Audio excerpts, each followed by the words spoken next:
Who's the best player in the country? To the media or me? As you see it. I feel like I'm the best player in the country. Okay, who's the second best player in the country? Who?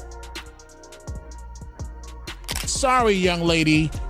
Nobody knows who you are. Nobody would be watching the WNBA additionally for you. This is all about Caitlin Clark. Caitlin Clark is bringing the money to the game, the planes to the game, the TV viewership. The WNBA is on fire because of Caitlin Clark. Angel Reese just found out her WNBA preseason debut had TV ratings so low, even tumbleweeds changed the channel. Meanwhile, Caitlin Clark broke records like she was playing in the Super Bowl of layups. How did Reese go from Bayou Barbie to where did everybody go in one commercial break? Did the remote die, or did the audience? Stick around because this preseason flop might just be the funniest silent treatment in sports history. No one watched, but we definitely. Wait a minute. Correct me if I'm wrong here. I thought Angel Reese was responsible for elevating the WNBA dump. I thought Angel Reese was responsible for taking the dump and turning it into an unmonetizable turd. Now, to her credit, it is a nicely polished turd. It almost looks appealing. Almost. Of course, it's still not appealing enough to generate profit, but I guess the WNBA is taking baby steps. I mean, what's one more year of multi-million-dollar lawsuit? Angel Reese walked into her WNBA preseason debut with the confidence of someone about to headline a Beyoncé concert, only to find out she was performing in an empty parking lot with one confused squirrel in the front row. That's right. The self-proclaimed queen of college basketball strutted her way into the pros only for the TV ratings to flop harder than a TikTok dance challenge at a nursing home. We have the Wendy's 4 for $4 meal. I could get chicken nuggets, a junior bacon cheeseburger, value fries, and a drink, Sprite preferably if they don't have root beer. And I can get all that for more than what it would cost to get to a Chicago Sky vs Minnesota Lynx. This is crazy. Let's paint the tragic picture. Angel Reese decked out in all the swagger and glitter of someone expecting a red carpet instead got absolute radio silence. If TV ratings had a basement, hers broke through it and started digging toward the Earth's core. You know it's bad when your team's game has fewer viewers than a YouTube tutorial on how to fold socks.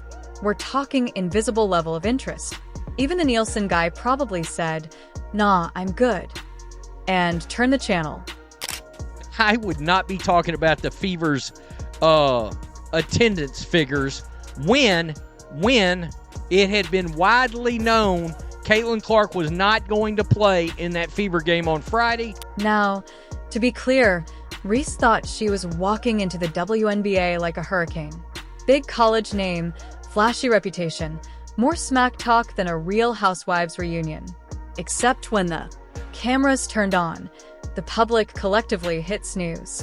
It wasn't just bad ratings. It was, did this even air? Levels of ghost town.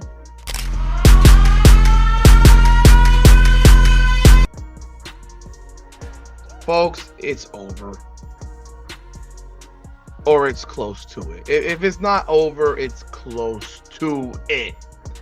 I'm at that point where I think we are at a point of no return. I think we have hit a level where there are problems and they are starting to punch you right in the face. Meanwhile, a few time zones away, Caitlin Clark was doing her thing. The Indiana Fever could have played their preseason game on Mars and still pulled in record-breaking numbers. Clark was busy lighting up the scoreboard in Nielsen boxes while Angel was busy checking her phone, wondering why not even her auntie tuned in. Personally say hands down Caitlin Clark is the best player to come through the WNBA. Hands down, not based on white privilege. I think based on her full athletic talent and the position that she's playing in the WNBA. The difference, Clark played like she wanted to prove something. Reese played like she wanted a crown just for showing up. Newsflash, participation trophies don't get prime time slots. It turns out when people tune into women's basketball, they want, actual basketball. Maybe even a few buckets. Just a thought. Reese spent more time posing for cameras than scoring for her team.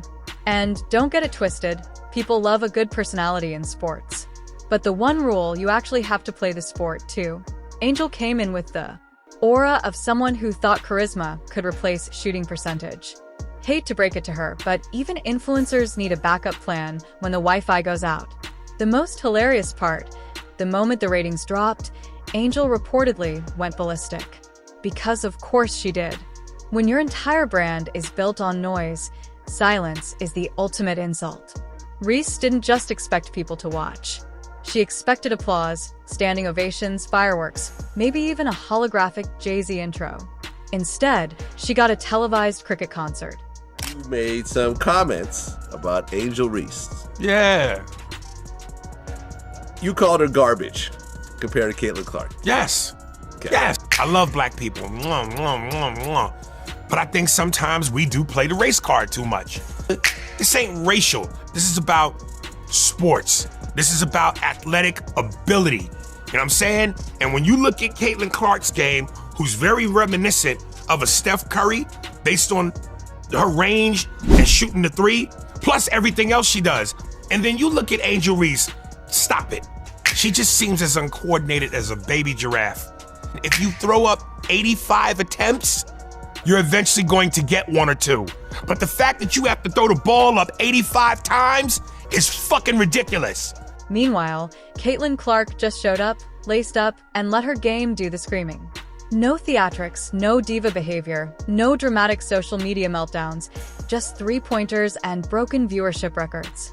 Clark played like someone aware that fans actually tune in for sports, not a fashion show featuring missed free throws. This isn't to say Angel Reese isn't talented. She's got skills, just not the kind that make people want to cancel dinner plans to watch her lie. It's the classic tale, hype without delivery. It's like promising a Beyoncé album and handing people a kazoo solo recorded in a bathtub. The WNBA probably thought adding Angel would juice the ratings. Instead, they got a masterclass in how to oversell and underdeliver.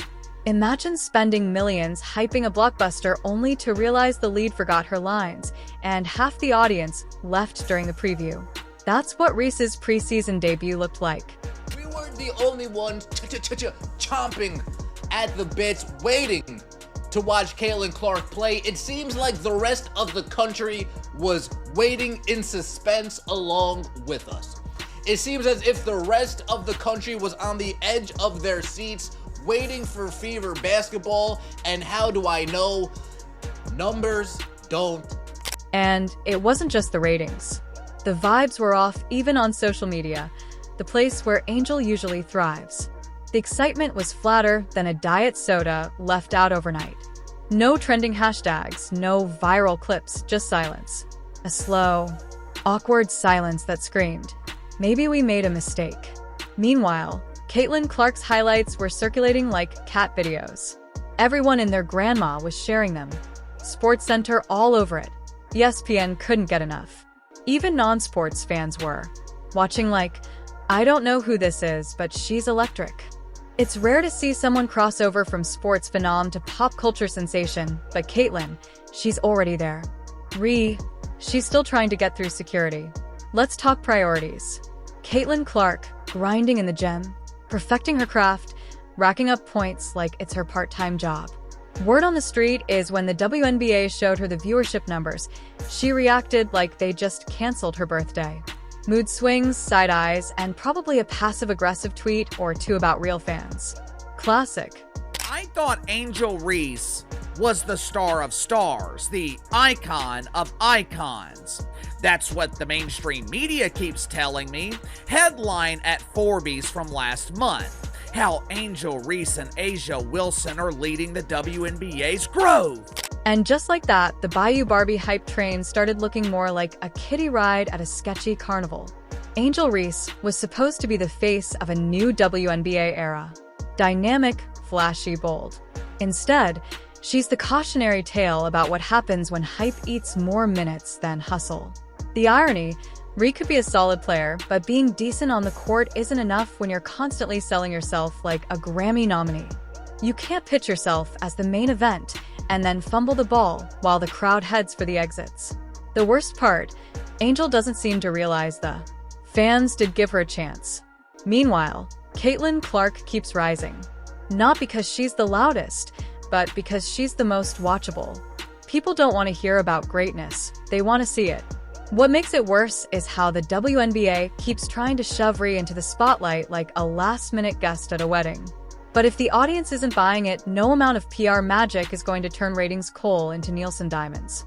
You can't fake relevance when the scoreboard and the viewership says otherwise.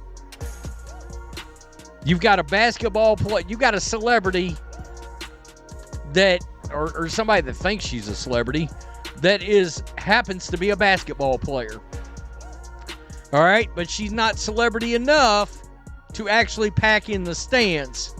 And guys, there is some ugly numbers here. And of course, Reese's fans will say it's all jealousy or bias or some elaborate anti-Angel conspiracy. Sure, that's it.